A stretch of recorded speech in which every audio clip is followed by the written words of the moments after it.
You're listening to TGI Sports Talk with your host, Keith Angle, on Northeast Streaming Sports.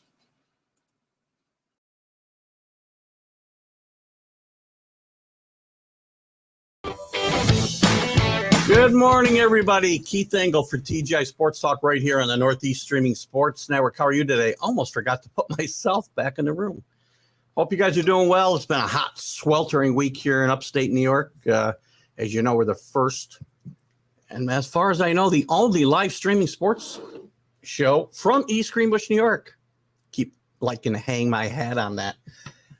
Listen, guys, a lot going on in the world of sports. Get into show Sunday.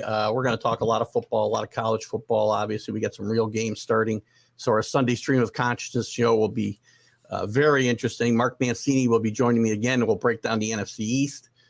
I want to thank my guest from last week, Shane Matthews, former quarterback from the Florida Gators, two-time SEC Player of the Year. And he had a long NFL career. And we had a great conversation with Shane about a lot of topics. So I want to thank him for coming in. And don't forget our college football huddle show on Wednesday nights at 7 p.m. Today, my guest is Phil Bashe, who has written, 18 books. But the one that really caught my eye was one he wrote about the Yankees called The Dog Days. Basically, about the Yankees' fall from grace and a return to glory, the years 64 to 76, where the Yankees had obviously been on a great run, dynastic run for decades almost, literally decades. And then things started to fall apart as guys got older. And it's about that story and about the rebirth of the Yankees. And it's a great book. I appreciate Phil coming in today, and we're going to bring him into the room right now. Hello, Philip. How are you? I'm tired because I was watching the Yankees edge the A's last night till 1:30 in the morning, but it was worth staying up for. Yeah, it's interesting to have you on at this time frame when the Yankees in this year have had their own resurgence, right? I mean, guys, I've been very hard. As a huge Yankee fan, I've been very hard on them, but all of a sudden things are clicking and they got 12 straight victories. And it's like a tale of two teams, and it doesn't really have that much to do with acquiring Joey Gallo and Rizzo. They just changed they recognize that they do have a few players who can run. Yeah. And last night, the running game is what won it for him in the ninth inning. Wade, you put in Wade as a pinch runner, steals second, goes to third on the overthrow, and then comes in on Judge's bloop single. I mean, that would not have happened in June. Yeah, manufacturing runs, smart situational baseball, things that I've been ripping them for months, if not years. And let's face it, it's a lot more entertaining than strikeout, home run. Oh, agreed. I agree. It's just boring baseball sometimes today. But let's talk about a time when, at least in our lives, I guess, baseball wasn't as boring. Before we do that, Philip, give us a little bit about your background and how you got to this point of writing this book, I guess. Well, I'm a writer, and they always say you write what you know, and that's good advice to begin with. But I'm a musician. I was into rock and roll. So in college, I started. I was music editor of the college newspaper, and then I started my own magazine at Buffalo State College. It was sort of an ersatz Rolling Stone called Foxtrot. And we used to have people from local media come into one class, and it was supposed to be about ethics in broadcasting, but it basically consisted of them haranguing us with how there were no jobs in Buffalo for the likes of us. I realize now they were just trying to nip future competition in the bud, because right out of college, I ended up getting hired by the local progressive rock radio station, WBUF. Meanwhile, I took my magazine, I incorporated and took the magazine off campus, and was working 80 hours a week as a free-form radio announcer and publisher of Foxtrot. But, I loved radio, but I think I'm more cut out for print because it's more deliberate. It's there forever, although there is something to be said about the immediacy of radio. But, I was a magazine and newspaper writer, editor, and then I just kind of accidentally fell into writing books, starting like around 1984. And I thought, you know what, for my anal compulsive personality, this is perfect because I get to dig deep into subjects. And again, you write what you know, but get out of your comfort zone. So most of my books have actually, I've written, I've co-written books too, like with Mel Blanc, the Man of 1,000 Voices, Bugs Bunny, Porky Pig, all the the great radio shows of the 40s, wrote a biography of Ricky Nelson. But mostly I write about really very serious stuff. I've written about 6 books having to do with cancer, prevention and treatment, a lot of other books on health, parenting, serious issues.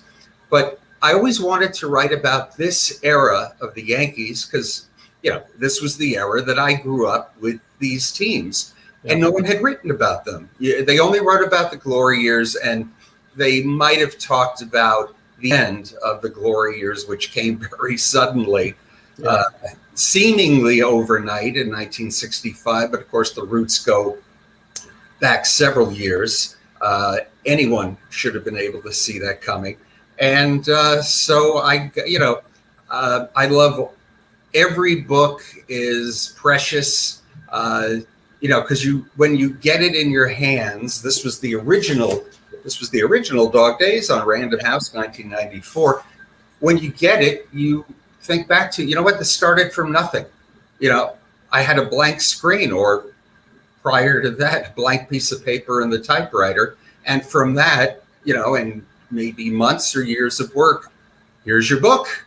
And it's a great feeling, but it was particular fun. As much as I enjoy interviewing geneticists and rock stars, it was great fun to talk to about 100 of the guys and managers that, I grew up rooting for. And I think it's a fascinating period, not only in Yankee history, but the book also focuses on a very changing world and how the Yankees dealt with that as an organization. But also, too, these were young men for the most part. To me as a kid, they seemed like men, but they weren't. I mean, they were just out of their teens themselves. So how were they affected by, the massive changes that were taking place in society? And you find that in some ways they were very much affected like anybody else. And in other respects, they were very protected from it by being in the bubble that is, Major League Baseball. It is funny how we look at those guys back in those days as these older guys, and they weren't that much older than you and I when we started following them, right? So, and again, here's the softcover version, which, guys, I urge you, if you're a Yankee fan or just a baseball fan in general, this is a great read. And get to Amazon. I know it's there. There might be other places. I talked to Philip about this earlier. There's a resurgence in nostalgia in this country, I think, and especially in the sports world with social media and whatnot, and all the groups that I belong to, and I know Philip does. I think that's where we connected, was through the Horace Clarke years we talked about, and we'll talk about some more. But those types of things, I think, have given a resurgence. This book has been in publication for a long time, right? So, ironically, it came out on Random House in hardcover in 1994, at which time the Yankees were going through their second period, actually longer period of dog days. It had been since 1981 since they'd even been in the series, and 1978 since they'd won a series. So they went through a longer and in some ways an even uglier second period of drought. Yeah, when you look at some of the things that were going around the team, it's ironic in my mind. Again, I want to get back to the book in a second, but it's funny you bring up 94. It's ironic that the first wave, the first resurgence, was brought about in a lot of ways because of the entrance of George Steinbrenner. Absolutely. The second wave was brought on by the exit of being suspended. Yeah, and turning the team over to people like Gene Michael and Bob Watson, and letting them do their jobs. And of course, since 96, it's then your team is pretty much in contention just about every year. Yeah. And again, there's a whole generation, maybe two generations, because I'm not even sure how generations work today. But at least one generation that doesn't know anything but Yankee success as far as making the playoffs. Now, Right. They've only been to one World Series since 2003, but that's another story. At least they're in contention. When we were talking about the era we're going to talk about, they were not really necessarily in contention, even though they were on the peripheral of it a couple of years. They had to contend against the Orioles and a lack of talent, a lot of things. But let's dive into the beginning of this. We talked about how, the Yankees obviously for decades have been a dynastic organization. In '64, they go to the World Series with Yogi Berra as their new manager, fresh off the field, thrown into the manager's position. Ralph Houck moved upstairs after winning, a few World Series. But you were talked about how this was not just didn't happen overnight. It seemed like everybody got old right away, but we were working up to it. And it's funny too, and you can comment on this. We talked about old, and I got thinking about the word old, right? And I looked at the ages of these guys, and Maris 31 and Mano's only 34, and today we wouldn't think that was that old, but in that era it was. Tony Kubek, because of his injuries, retired at age 28.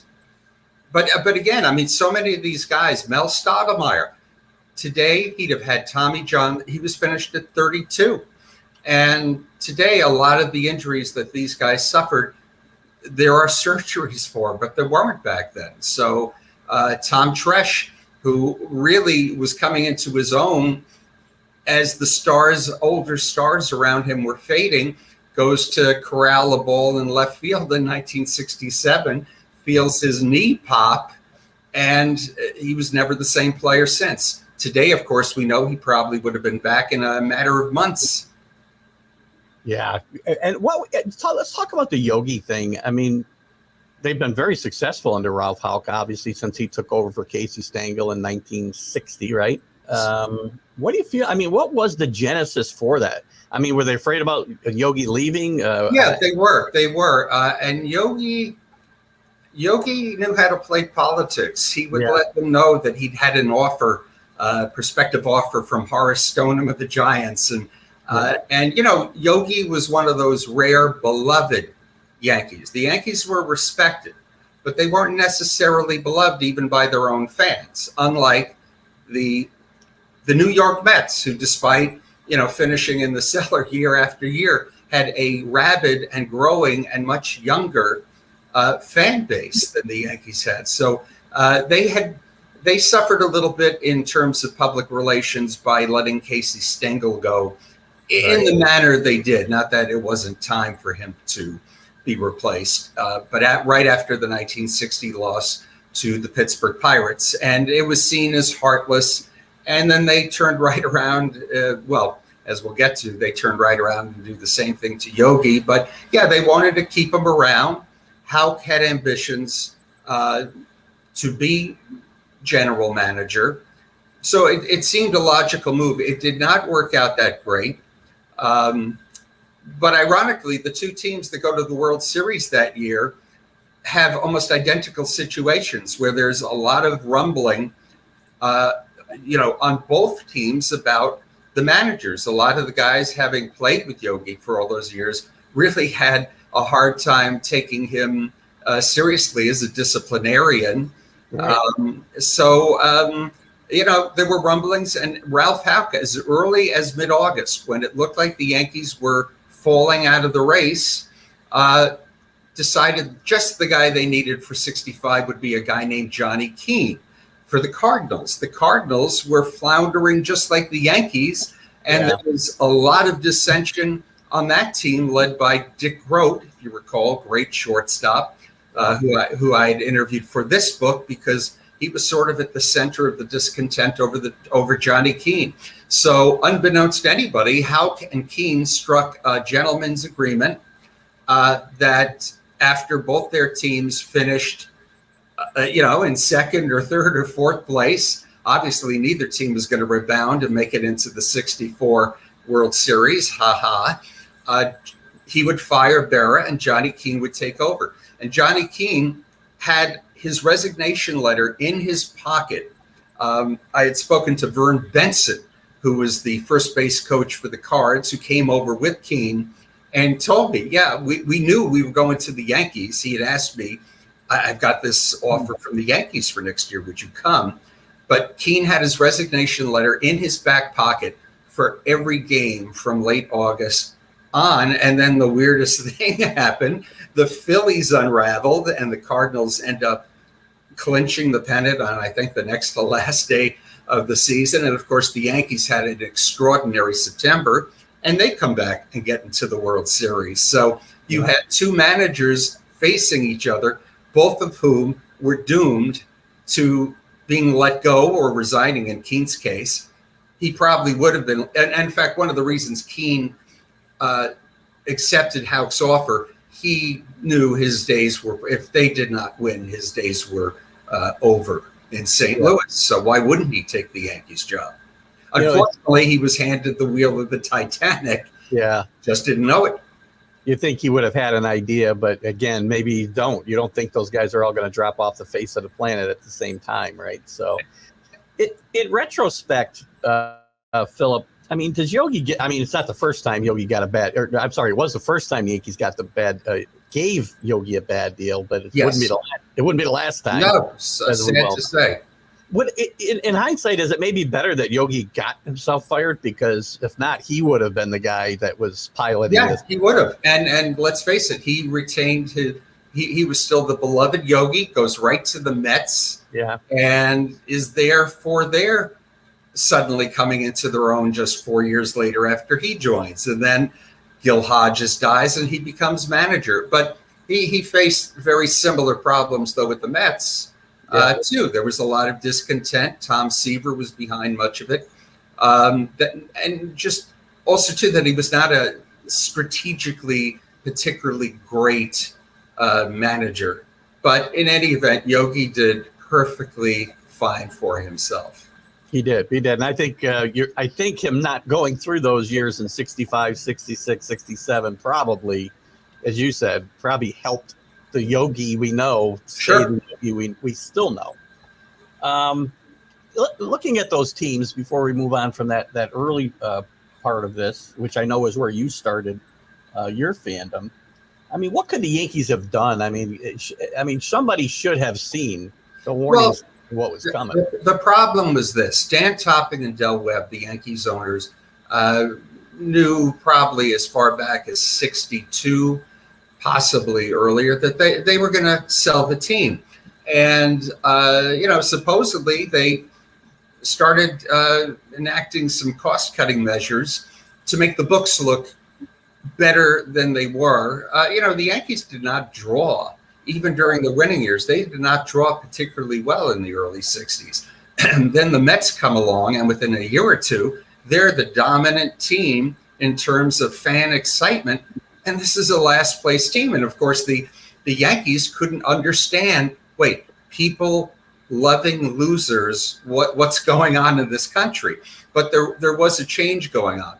But anyway, Topping and Webb started cutting the budgets for scouting.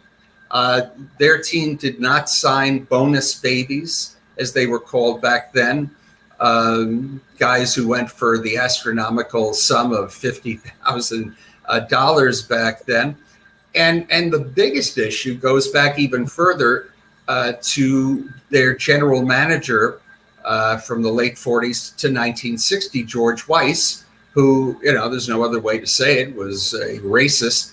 And the Yankees were very late to the game in signing African-American players. And, some greats went to other teams. And, the Yankees didn't have a black player until Elston Howard. And that's in 1955, I believe. And he was the only one for a long time, right? For a long time. So they were very behind the curve. And that really can be laid at George Weiss's feet. It really can. Yeah. I mean, as you look at it, Johnny Keene gets a bad deal a little bit, but I guess it's of his own making in a way. I mean, would they have done better with a different manager?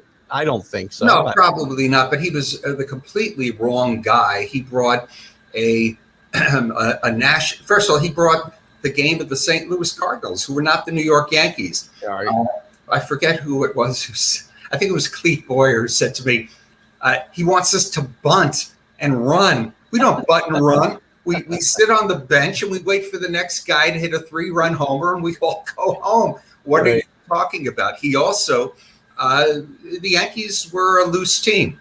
There were guys who liked to go out and drink. And so long as they performed, they were allowed to do that. Well, in comes Johnny Keane, who's a real stern disciplinarian.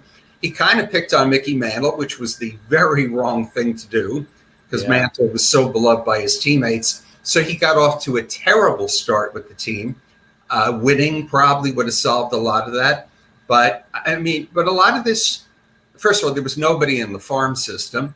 But then why would you expect Tony Kubek to go down with injuries in 65 and retire at age 28? Why would you expect Roger Maris to go from being the, productive, excellent player he was to barely playing in 65 and 6 due to serious injuries? Mantle had injuries.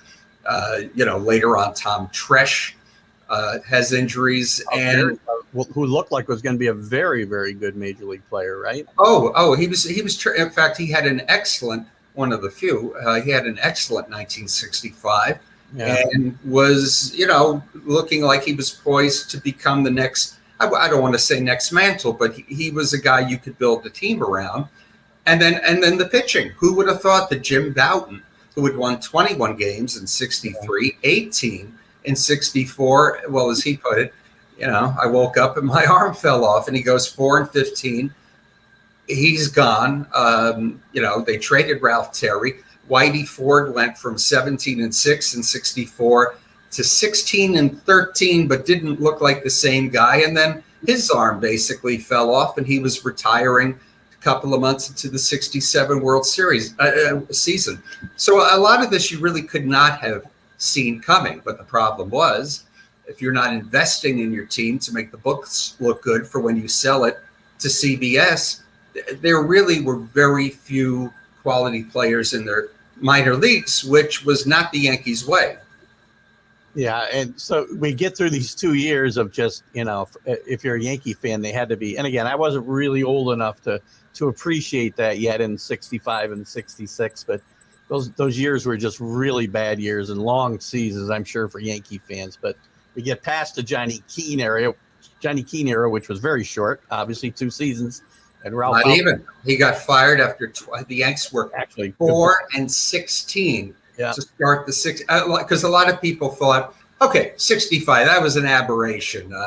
There's still there's Maris, there's Mantle, there's Ford, and of course, it not only was it not an aberration, they finished last for the first time since the 1910s. Yeah, I mean that was unheard of, and of course, the season kind of culminates with a game in late September against the White Sox. It was a misty, miserable day, but you had 413 people in giant Yankee Stadium, and it was so quiet. Steve Whitaker, who was playing, I think, center field that day, said to me that it was so quiet. Me and Clete Boyer, who was at third, we were carrying on a conversation in our normal. We didn't even have to shout. We were just carrying on a conversation. It really was, and Hal came back. The players were thrilled to see Keane gone, and Ralph was the players' manager, as they call it. And there was a brief resurgence, and then the wheels just totally came off. And after that season, traded Clete Boyer, traded Roger Maris. Again, Ford is just months away from retiring, and come 67, the team has a whole new look. But it's again, people forget this is before free agency. You couldn't buy yourself players, and if you had nothing to trade, and the Yankees got a journeyman named Charlie Smith for the great Roger Maris. Yeah. Although and for Maris it was a godsend because he goes to St. Louis, gets in the World Series 2 more years, and then gets a Busch beer distributorship. His life was made. So for Maris, and he was tired of New York and being he was sort of a scapegoat unfairly for a lot of fans. But you're starting from the bottom, and you don't have much to build with. Yeah. I mean, they did start. I mean, we've kind of officially started what we call the Horace Clarke years at this point, right? And, they did start to add some players. It was a slow process. Roy White comes up and starts to play more at the major league level. They didn't know where he was going to play yet. I know he bounced around the infield. Yeah, I saw him. I went to a game, a depressing game in late '65, and there was a guy named Roy White at second base. I think he was wearing number 48 then. But that's the thing. People think, well, wasn't it a horrible time to be a Yankees fan? No, not really, because this is your team. For better or worse, this is your team. Yeah. And you love this team. And for better or worse, because it's pre-free agency, it wasn't a revolving door like it became under Gabe Paul, with wholesale trades being made weekly. So you kind of felt like you knew these players because they were there.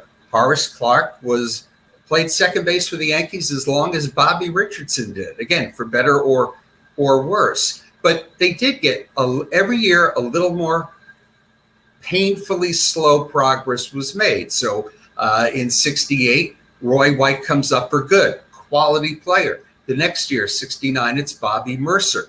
Also in '68, you have Stan Bonson. Some of these players weren't there for the World Series comeback in '76, but they were useful to be traded for parts that were used. And, 66, yes. 68, also Stan Bonson, Rookie of the Year. And then 70, Thurman Munson. 71, Ron Blomberg. 73, they get Nettles from the Indians. So huge move, by the way. So the parts are slowly coming together. And by 1970, they were, a legitimately competent team. They actually managed to hang in the race that year. That was a fun year for Yankees fans because they won 93 games, which finished, I think, like 15 games out. It might have been almost 20 because the Orioles were just amazing. Year after year. And but they were in the race till August, and you could delude yourself that we're in this thing. But in '72, they actually did stay in the race. That was the year of the Billy Martin's Detroit Tigers. And then in '74, they were in it to the second to last day. So, but then there were always setbacks in the odd years. Very strange. Yeah, they had a lot of years. You and I talked about this, and I want to back up a little bit at some point here. But I mean, a lot of those years, they got off to really great starts, and the combination of the Orioles just having great teams and the Yankees not having, enough good players. Well, that happened in '73, and they really had legitimate hopes that they could win it now that they had Nettles, and then they made a pretty good trade early on. Because Fritz Peterson had arm problems. Steve Klein, who had been excellent, winning 16 games in '72, he had arm problems, but they got Pat Dobson and Sam McDowell in trades. On July 4th, they were in first place, but they really unraveled. And that was the year Houck knew he said, for the first time, I lost the team. And some of the players, and again, this was as beloved a manager as baseball's probably ever seen. But I think it was Fritz Peterson who said, we no longer believed Ralph when he told us we were good enough to win. And that's why Houck becomes the only manager, to resign under George Steinbrenner rather than get fired. He could not abide Steinbrenner's incessant meddling. But also, too, he just felt it was time for him to go. And it was a sad, as a Yankees fan who had grown up really pretty only much knowing Ralph Houck as manager, that was a sad day. And then '75, they get Catfish Hunter and Bobby Bonds. And a lot of people thought, this is the year. Got off to a good start. And, well, again, injuries to Ronnie Blomberg, Elliot Maddox. And that was a disappointing year. But then '76, it all the pieces come together, and that was a very, very exciting year, and that put an end to the 12-year odyssey between pennants. Yeah, let me stay. I'll stay in that era before I jump backwards for a second. I want to stay in that early 70s, right after. So Houck resigns.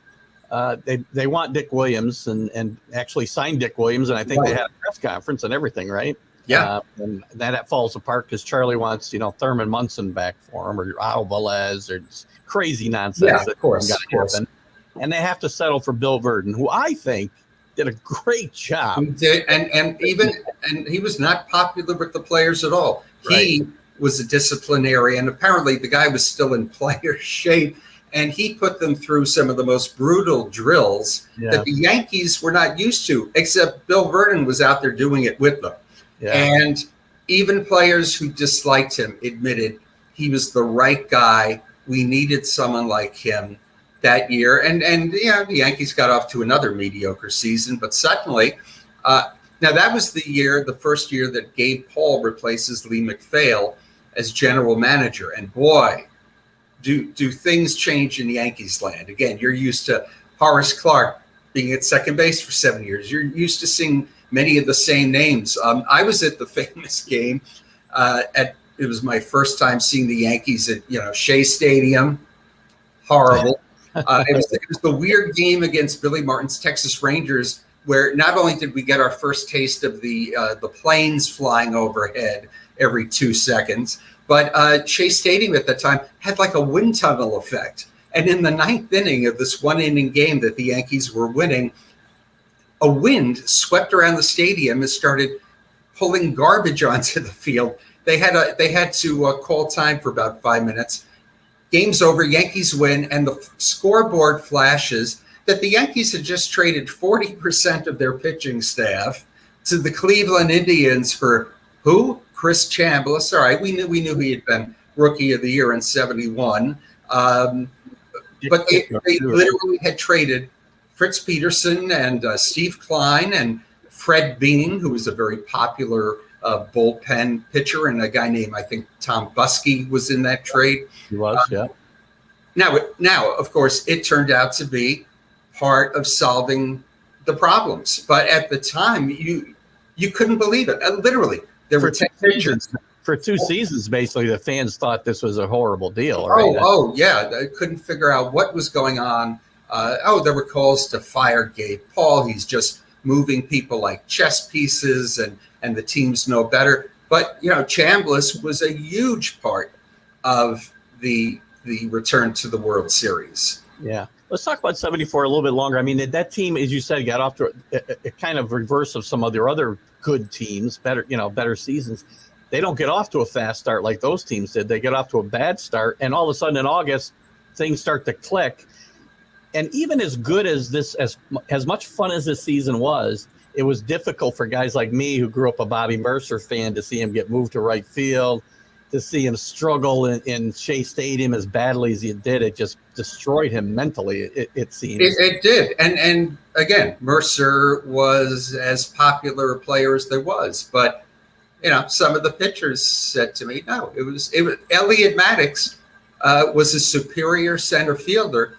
And Mercer had the arm and quickly became a phenomenal right fielder. Unfortunately, he was used to the short porch at the old stadium, and he didn't know until he came back to the Yankees. And that was a wonderful day in 1979, though that was a bad, that was the end of that era. And it was a rebuilding season, but the Yankees traded for him and got him back. And his whole swing, he explained it to me. He comes back to the Yankees, and Charlie Lau, the famous hitting coach, says to him, "What are you doing? You're turning your wrists." And he realized that to try to get home runs in Shea Stadium, he had changed his batting style, so he was actually hitting down on the ball. Yeah. And he changed back at Lau's behest, and lo and behold, the stroke came back. I mean, he had some very good years for the Giants and the Cubs. He was his usual excellent, steady self. But that he was not happy that year. But he also did not expect to get traded. And I I just remember the tone in his voice when I asked him. I said, and of course, and what can you say? It was heartbreaking to see him go, but the Yankees then used Bobby Bonds, who they got for Mercer the year after. They trade him, and who did they get? Ed Figueroa, who becomes their number 2 or 3 starter for 76, and Mickey Rivers. So, without that trade, the Yankees perhaps don't make it to the series in 76. But I asked him, what were your emotions when you saw all right, they didn't win the series that year, but when you saw them beat Kansas City and go into the World Series for the first time in 12 years. And he sort of snapped, I should have been there. Yeah. He was really hurt. Yeah. And I think as much as getting traded, I think it was the way it happened, right? George had guaranteed him he would be a Yankee for life. And right. It was very, very cold and the way he was told by Gay Paul, at least the way I've seen it described over the years, I think in your book as well, just very matter-of-factly, we traded you. Yeah. Good luck.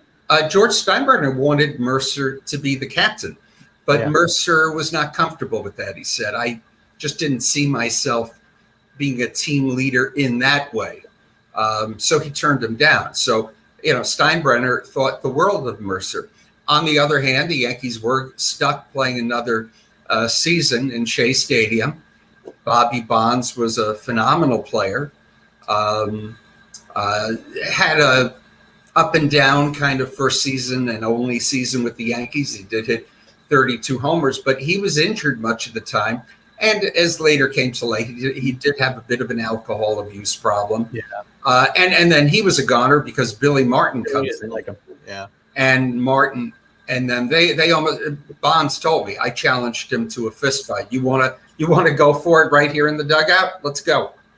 Not the only player, and certainly not the only African American player to have problems with Billy Martin.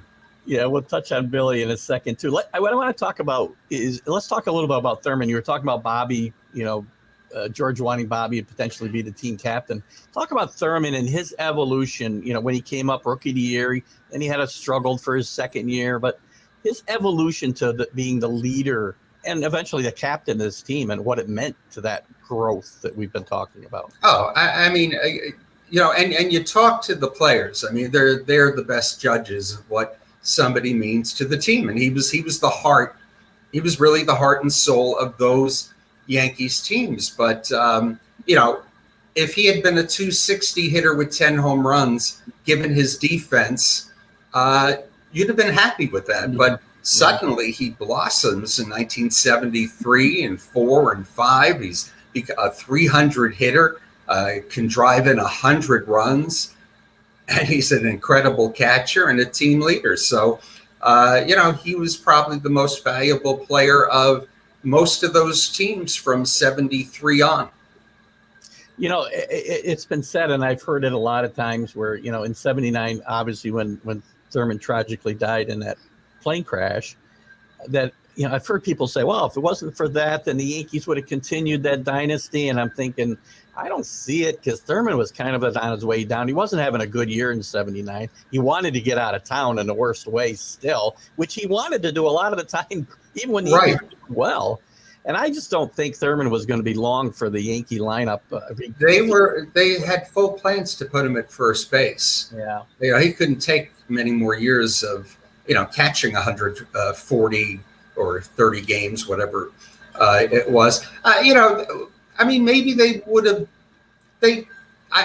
79 was just an off year. That was the end of Catfish Hunter. That was another end of a career that you didn't necessarily see coming. He was still a young man, but by the end of the year, they've traded Rivers and Chambliss. Roy White leaves at the end after almost 13, 14 years.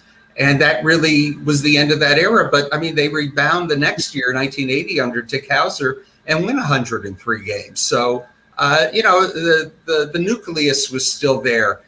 79 was just not great.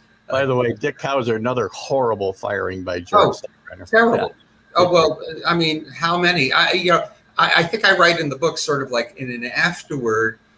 that we go through this again. Yeah, the epilogue you wrote, yeah. Yeah, and 1990 is sort of the pinnacle. The Yankees finish, I think we finished last that year, went through probably 2 or 3 managers. Yeah, it was comical. It was the thing with Billy Martin being rehired 4 times. It was pathological. I mean, there was a mental illness going on there. But that year, Lou Piniella, who had been, again, unceremoniously fired as Yankees manager, wins the World Series with Cincinnati. I think the NL Cy Young Award winner was a Yankees cast-off named Jose Rijo.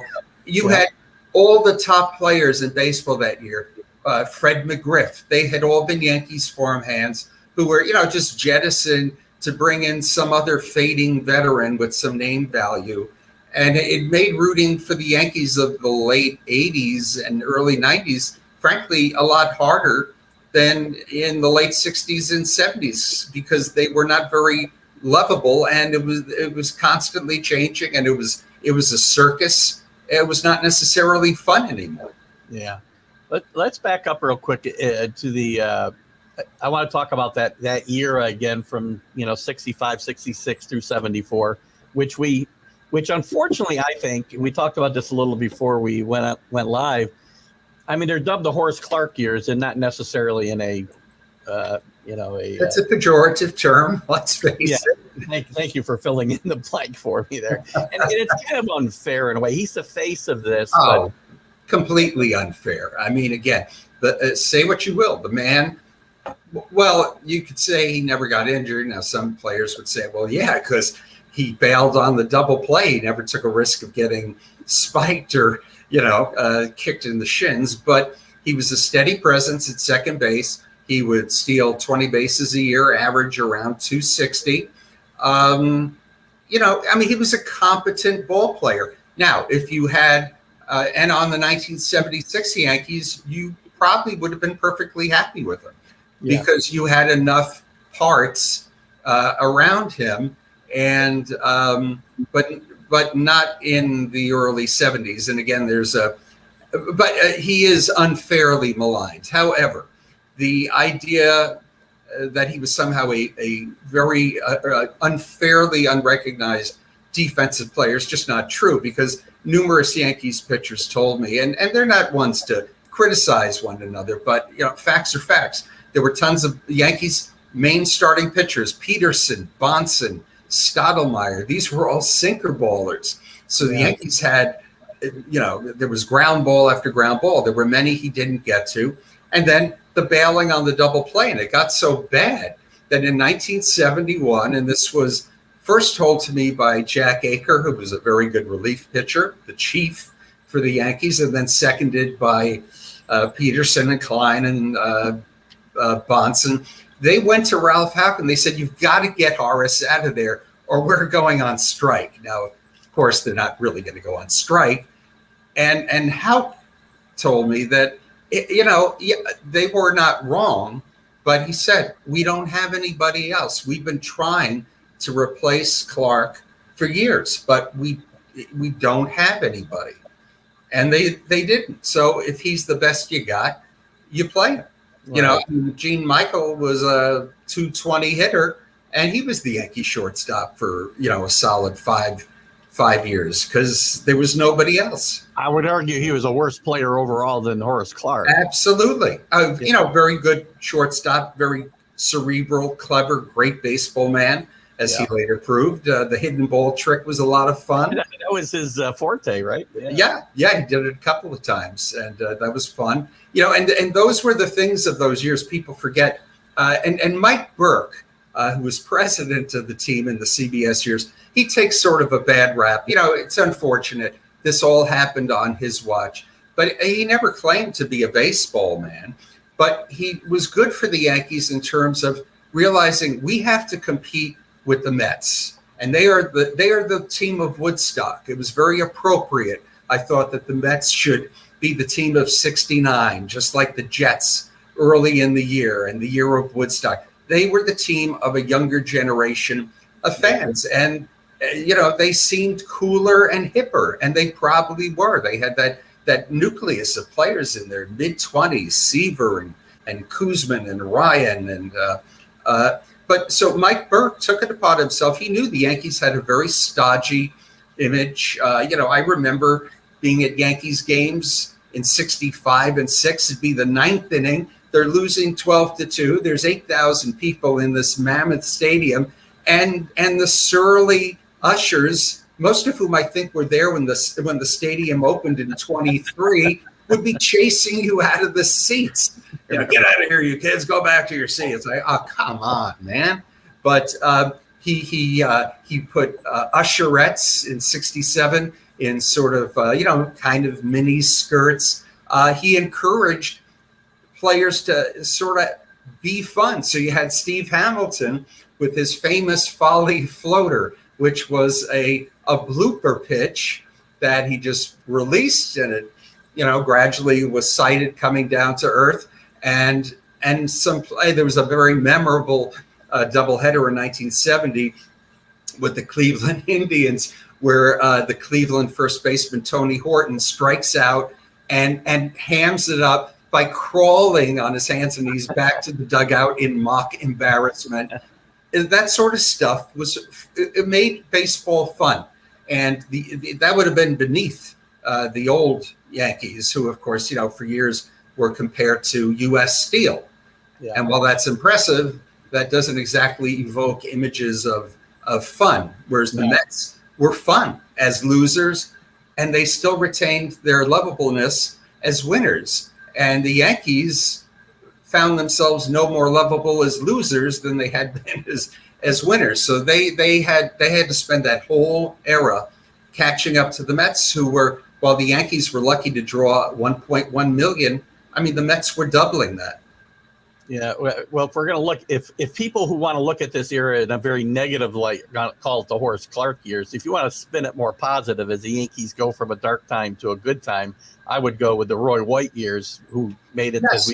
They were the Roy White years. He was the only man, came up in 65, didn't really come up for good until 68, but he was there for the resurgence. A lot of players said, of all the players in 76, when we won that playoff on Chambliss's home run in the bottom of the ninth, a lot of players were particularly happy for Roy White because he was the only guy left who had been there for the whole ride.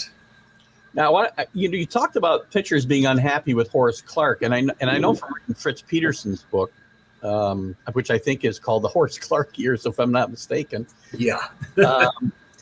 He had to apologize. I think he apologized in that book to Roy White because he was not happy with Roy's defense and his arm strength and guys taking extra bases, not realizing that Roy had a serious arm injury. Right. And he compensated for it by playing a shallow left field. He was very good going back for balls. And you know what? Roy White did so many positive things. Mm-hmm.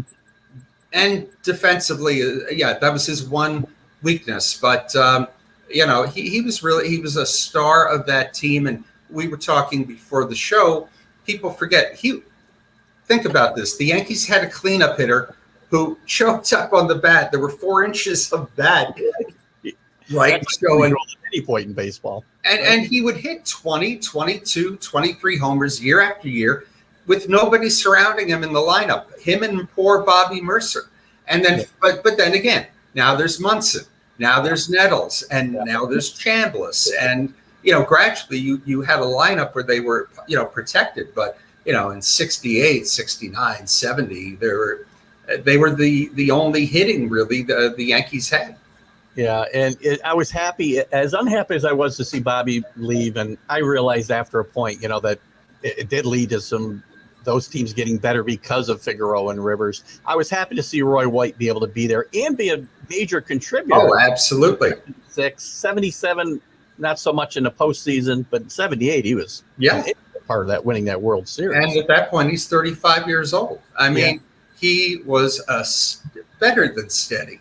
He was a very good ball player for a very long time, and one of the few to survive the wholesale changes particularly once Steinbrenner and Gabe Paul come on the scene, and players are coming and going, and it's a revolving door. And again, turned out to be the right moves. Gabe Paul, at the end of the day, is vindicated.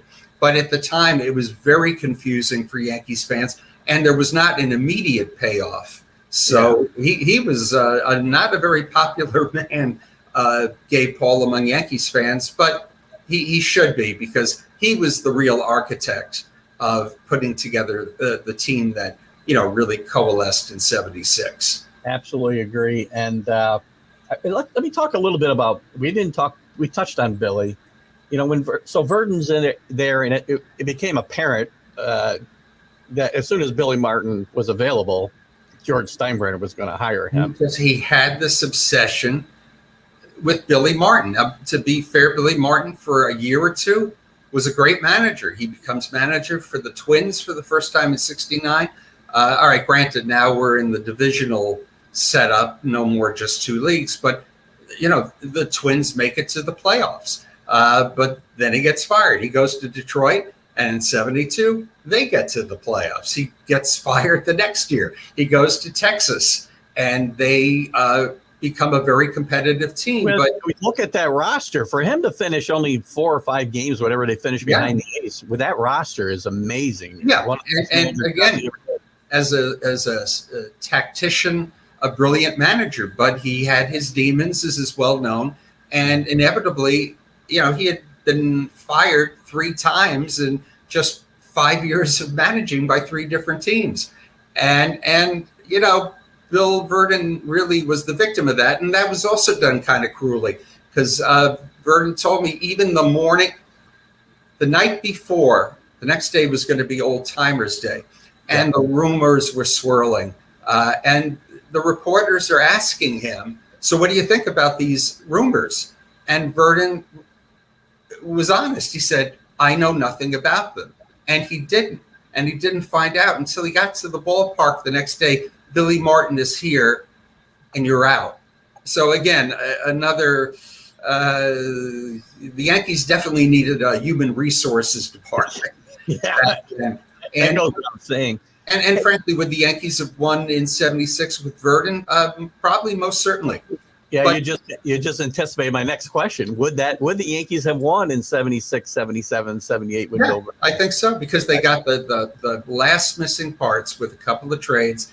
Again, Doc Medich was another piece, comes up in '73.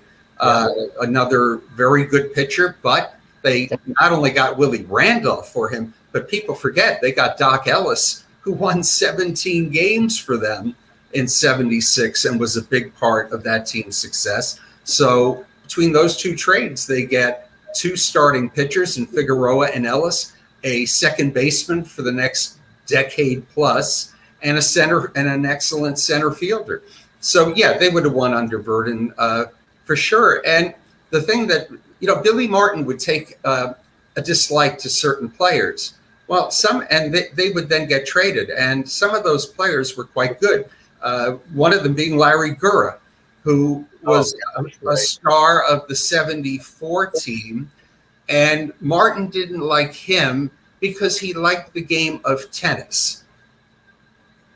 He would play with Rich Coggins. Reason to dislike somebody. Yeah, and he was traded. Well, he went on to pitch 12 excellent years for the Kansas City Royals, and he, like I said earlier, he practically got into a fist fight with Bobby Bonds. He had hated Elliot Maddox from his time as Tigers manager, and he got traded probably 3 times, didn't he? 4 times, at least 3 times. Yeah. And Maddox was going to be the center fielder of the future, but then he ripped up his knee in '75. But Maddox had been the recipient of a very vile slur from a racial slur from Billy Martin. So, he would get rid of players for reasons that he considered them too soft. Well, I'll take a soft pitcher like Larry Gura any day of the week, thank you. So he wasn't always a keen judge of talent. If you weren't a guy, who went out to a bar and slugged a guy off his bar stool, you were not Billy Martin's kind of player, and he might not want you on his team. So he wasn't always the greatest judge of character. And that's part of a manager's job too. Yeah, it's sad because he was such a great field tactician.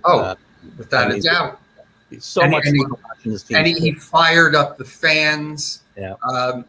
76, that was a great, and I remember that team, and it reminds me of the 96 team, which is the team that broke that lengthy 18-year drought between World Series titles. Yeah. It had power, it had speed, it had defense, great relief pitching, Sparky Lyle, and excellence. They had it all. So it was a multi-dimensional game, and a lot of fun to watch. All the things that turned me off someday. I still love baseball, don't get me wrong, but all the things that are missing in the game today were part of that 76. Yeah, and now, and again, sometimes I wonder, is it possible Yankees management has been dropping in onto the Horace Clarke Years Facebook page? Because overnight, a decision was obviously reached. We have to stop this one-dimensional way of approaching the game offensively of,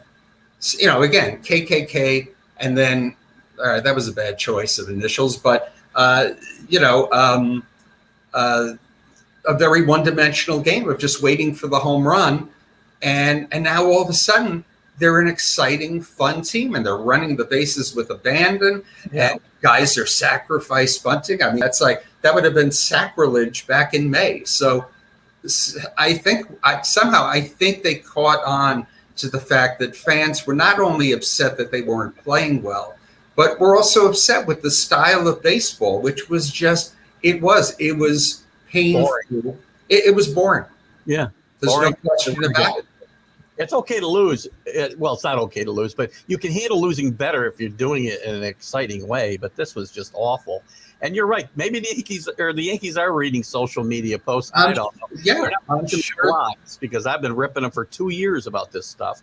And now we've got a shortstop who can makes the routine plays, which is all I care about. He doesn't have to hit 35 home runs and make spectacular plays. Just make the routine plays. And I don't want to see them give up on Gleyber Torres because he's so young and could really be a valuable star for years to come. Not a shortstop though, Philip. Now here's the interesting thing. Everybody's talking about the resurgence since July 31st, and a lot of that gets attributed to newcomers Gallo and Rizzo. But if you actually look at the stats, they have not contributed. All right, last night Gallo had a 3-run homer. I really hope they do not give up on Luke Voigt, who's sort of the odd man out at the minute, even though he's been terrific since, and we know what he's capable of. And I hope they don't give up on the Miguel experiment in left field and Duhar. Yeah, I do too. I love his bat. He can put him in a lineup every day. He's a doubles machine, and I just love the way he plays the game, and I hope they do find a place for him. So, Philip, unfortunately, we've run out of time. I could go on forever talking about this era with you, and perhaps we'll circle back and we'll do more of it when we have the opportunity, and it makes sense to kind of do it depending on what the topics of the day are. So I appreciate you coming in today and spending this hour with us, and it's been very informative. Everybody get out and buy this book. You got to get quick to run out of copies again. Every time I go there, they're short of copies. So tell them to replenish, Phil. Well, we got the Gutenberg press cranking, and there you go. But thanks. A lot of fun talking to you. It's always fun talking about the Horace Clarke Years Yankees. Excellent. I appreciate it again, and we'll talk soon. Thank you, Philip. Okay, thanks a lot. Appreciate it. Okay, bye-bye. Philip Bashe, the dog days. Well, it's not the dog days, just dog days.